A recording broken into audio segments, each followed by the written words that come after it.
বিশ্বনবী পাগলের মতো একবার হাউজে কাসারে যাবেন, একবার সিরাতে যাবেন, একবার পুলসিরাতের দিকে, একবার হাউজে কাউসারের দিকে পাগলের মতো দৌড়াতে থাকবেন।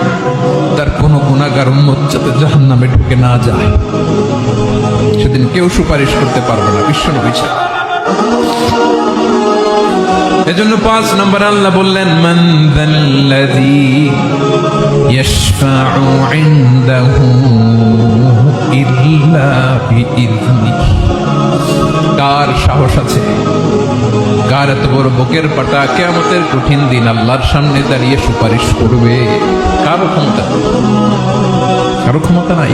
বিশ্বনবী সেদিন সেজদায় পড়ে উম্মতের জন্য কাঁদবেন, সবাই কাঁদবে, নফসি নফসি, আল্লাহ আমারে বাঁচাও, আল্লাহ আমারে বাঁচাও। বিশ্বনবী বলবেন, উম্মতি উম্মতি।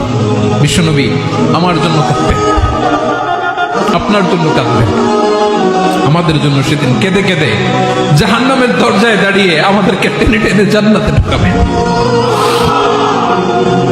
এজন্যই বিশ্বনবীর ভালোবাসা যেন আমাদের হৃদয়ে ভরপুর থাকে। আমার ভাইয়েরা, প্রতি শুক্রবার বিশ্বনবীর উপরে বেশি বেশি যেন আমরা দুরূদ পড়ি। আমরা যখন বিশ্বনবীর সালাম দেই, দুরূদ পড়ি,